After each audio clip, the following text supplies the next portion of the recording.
Hello everyone, this is Mutum Silpa Devi from History Department of Counselling University. Nice to meet you all again. Today we are going to discuss about challenging skills in counseling. In counseling, challenging is a skill used as a basis of reality testing. Every often counselors experience clients differently from the ways in which clients experience themselves. A challenge usually means when there is a discrepancy between how the client expresses their experience and the way things really are. The power of challenge in counseling and psychotherapy tends to be overlooked or underestimated, but it can be contributed to identify, explore, and clarify the problems and or opportunities. There are a number of assumptions for using challenging skills that fits well with the counseling process. They are: clients can change if they choose to. Clients have more resources for managing problems in living and developing opportunities. The psychological fragility of the clients is overrated both by themselves and by others. Maladaptive behaviors of clients can be significantly altered. If all this hypothesis is sound and the helping process is socially influenced, then challenging client is central to counseling process. So in this session, the process of counseling and its place in counseling will be discussed further. Now we are going to see the main objective of this module. It's to enable students to understand basic principles of challenging and to help these students develop the techniques of challenging skills. Then next further we proceed to the goals of challenging. Why the challenging? Challenges focus on both clients' awareness of their experiences, behaviors, feelings, and the actions that flow or should flow from that awareness. If the challenge is effective, clients are influenced to overcome the weakness, develop new perspectives that are action related, and are influenced to act on. Therefore, goals of challenging can be any one or combination of the following, dependence on the situation demanded. The first one is challenging clients to participate fully in the helping process. Helping clients to understand the blind spots in thinking and acting. Helping clients to develop new perspectives. Helping clients to comprehend the current impact of their experience, behaviors, and feelings. Inviting clients to explore the short and long-term consequences of their behavior. Challenging clients to own their problem and unused potentials. Giving clients feedback on their success and failures in the helping process. Helping clients move beyond discussion to action. So when the counselor does these challenging skills will be our next discussion. When the client lacks the awareness of relevant experience, then their behaviors as well as the feeling. When there is a faulty or incomplete interpretation or understanding in the client's experiences, behavior, and feelings.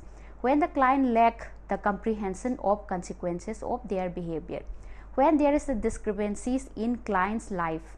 Then when clients are hesitant or unwilling to act on their understandings. So now we are going to proceed on the principles of how the challenging can be an effective. Counselors should keep the goal of challenging in mind. That is the first point to be considered as a principle. Challenge must be integrated into the entire counseling process. Counselors should understand that the goal is to help clients develop alternative perspectives and frame of reference to clarify problem situations and to get on with the other steps of the helping process. The next one is counselors should allow self-challenge. Giving clients plenty opportunity to challenge themselves is a good start for challenging. The client should not be blamed immediately for lack of their progress. Then the counselor can provide the clients with problems and structures that help them engage in self-challenge. The third one is counselors should earn the right to challenge. It has been suggested that some of the helpers don't have the right to challenge others since they do not fulfill certain essential conditions. Some of the factors in earning the right are determined by quality of the relationship they have with their client, understanding the client, and being open to the challenge. Fourth one is counselors should be careful about the way a counselor challenges clients. The same challenging message can be delivered in such a way to invite cooperation or arouse the resistance from the client. Counselors should be sensible of clients' present ability before they put the challenge. Then the fifth one is challenge is built on successes. High-level counselors do not urge the clients to place too many demands on themselves at all once, and which may likely to fail in many various ways. Rather than they help clients to place reasonable challenges on themselves, and in the process help them appreciate and celebrate their successes in challenging. Then the sixth one is challenge should be specific. Counselors should remember that clients don't know how to proceed with the vague challenges. The seventh principle is counselors should challenge clients' strength rather than the weaknesses. Confrontation of strength means pointing out the clients the assets which they have, the resources they have, but fail to use it. So the eighth point is counselors should challenge clients to clarify values. Challenging clients to clarify their values and to make reasonable choices based on them is effective. It should be on value conflicts rather than the values themselves. The counselor should not challenge by force to accept values which they don't believe. So now we are going to see the challenging skills. What are the skills in a challenging way we can use? Counselors use a variety of challenging skills to help clients understand themselves, others, and the world more effectively and act more constructively. The skills of challenging are mostly advanced empathy, confrontation, self-disclosure, and immediacy. First, we are going to see about the advanced empathy. Empathy is of two levels, basic and advanced. Basic empathies can be acquired at relevant surface feelings and meanings, while advanced accurate empathies get in the feelings and meanings of the client that they are buried, hidden, or beyond his immediate reach. Even when counselors sees the world from the client's point of view, they often see it more clearly with a different width and depth. Advanced empathy does not only understand the client's perspective but also see the implications of that perspective for effective or ineffective living. The communication of advanced accurate empathy is that counselor's way of sharing his or her understanding to those implications with the client. As such, it is a bridging response to help clients move on to the more goal-oriented or goal-related perspectives. It challenges the clients to take a deeper look at themselves. Advanced empathy can be communicated in a number of different ways, which we are going to see now. The first one is expressing what is only implied. That is, when the client is exploring his or her experience, behaviors, and feelings, the counselor can point out what the client implies but does not say directly. The second one is identifying themes. Advanced empathy also includes helping clients to identify and explore behavioral and emotional themes in problem situations. Here, themes are self-defeating patterns of behavior and emotions the clients hinted in number of ways but hasn't said implicitly. For example, poor self-image, dominance, all these behavioral themes in the client's life may be hinted or may be trying to say in a different numbers of way but doesn't say it directly. Once the counselor recognizes these themes, it should be communicated to the clients in a way that enables the clients to see it too. Then the third one is connecting the islands. Advanced empathy means helping the client fill in the missing links in the information provided during the self-exploration process by the client. Here the islands refer to the feelings or behavior or experiences or everything the client revealed as if unrelated to one another, where the counselor's job is to find the connection. For example, if the client presents two separate islands of behavior, first one is his general dissatisfaction with the marriage and his disagreement with the wife, and the second one his drinking habits. Here the missing links, one only hinted at, might be that he is using drinking as a way of punishing, that is the connection, his wife. So the fourth point is helping clients draw conclusion from premises. Another way of conceptualizing advanced empathy is to help clients draw their own conclusions from premises the client implied. fifth one, from the less to the more. So through advanced and accurate empathy, what the client said in the confused manner is stated clearly by the counselor. What is said half-heartedly is stated convincingly. What is said vaguely is also stated concretely, and what the client presents at the superficial level is represented by the helper at a deeper level. Now we have seen that advanced empathy in a clear manner. The next, we are going to move on to the next skill, which is confrontation skill.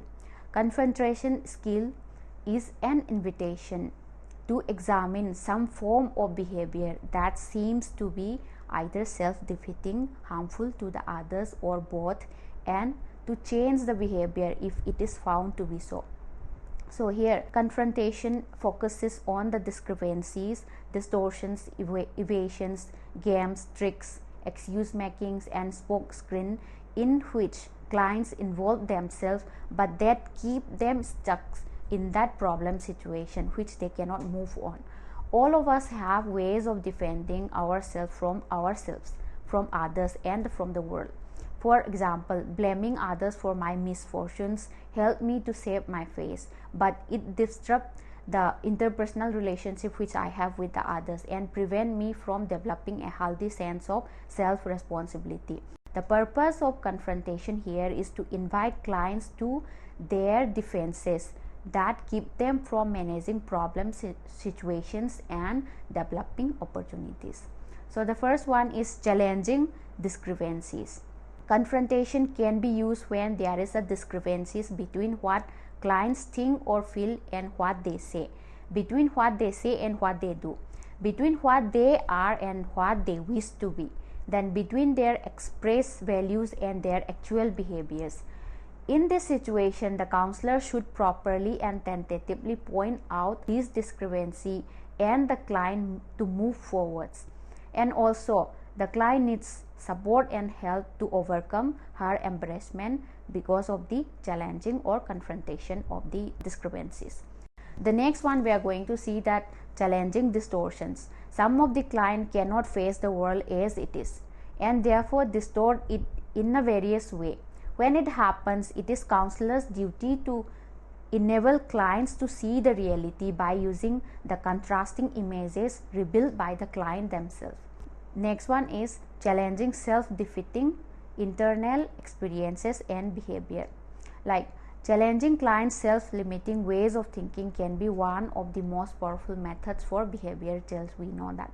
And just as negative cognitive states stand in the way of problem solving, so positive cognitive state can contribute greatly to managing problems and developing opportunities. When the client expresses self-limiting behaviors, it is counselor's responsibility to confront that negative thinking.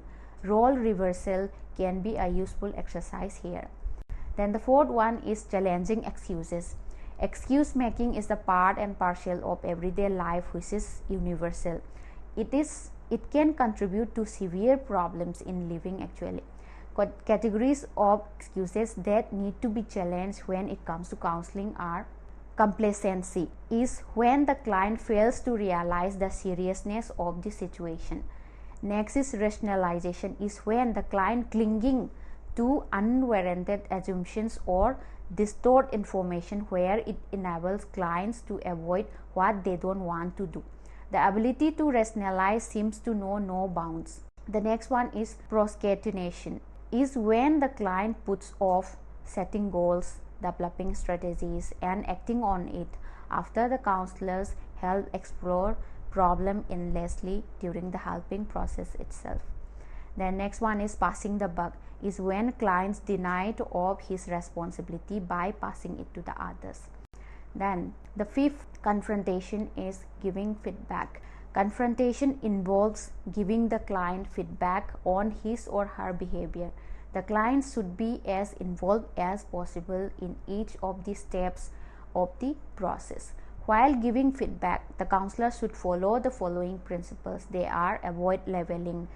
Derogatory labels put clients down and make them resistant to accepting and acting on the feedback. Second one is describe the situation and relevant behaviors. Describe the context and the self-limiting behaviors in question as specifically and as accurately as possible. Describing the impact or consequences of the behavior is to point out how relevant parties are affected by the behavior in terms of both emotions and behavior. Help clients identify what they need to do to manage the problem. For instance, here a client can be helped to identify what he or she needs to start doing and stop doing in order to live peacefully with others in the home.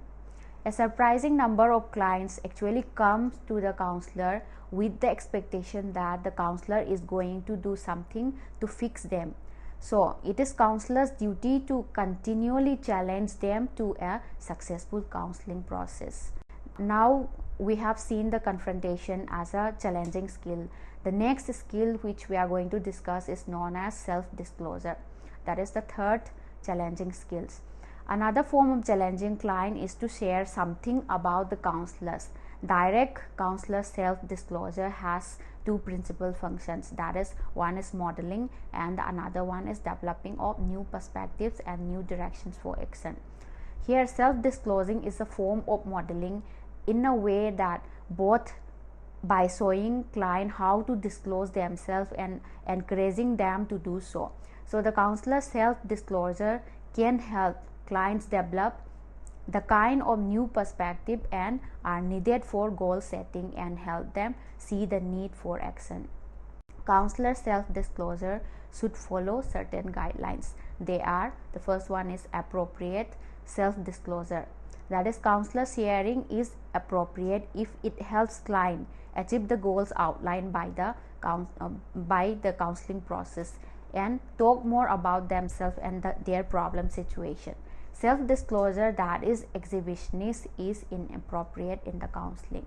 Second one is keep it selective and focused. When it keeps client on target and doesn't distract from investigating their own problem, then it is also appropriate. Then don't burden the client. Counselor should not share something which will add as a burden to the clients. Don't overdo it. Counselor's self-disclosure should not be too frequent. Then they remain flexible. Counselor needs to be able to adapt his disclosure to differences among the clients and the situation is very much important. So now next we are going to see about the immediacy, which is the last challenging skills. A distinction has been made between self-disclosure and self-involving statements by helpers and tend to see the latter one, which is self-involving statement, as more useful. So immediacy is self-involving statements provided by the counselors which refers to the helper's personal reaction to the client during the counseling session. According to the Carl Rogers, what happened between the counselor and his client facilitate the counseling process. Such cases are challenging for both counselor as well as client. Immediacy is one's ability to explore with one another what is happening in their relationship. There are two types of immediation. The first one is relationship immediacy. It refers to the counselor's ability to discuss with a client where he stands in the overall relationship to the client. The focus is not on the present interaction but on the way the relationship has been developing. The counselor is reviewing her good relationship with the client to help clients to develop some new perspectives on difficult relationship outside. The second one is here and now immediacy. It refers to the helper's ability to discuss with the clients of what is happening between them in here and now of any given transaction.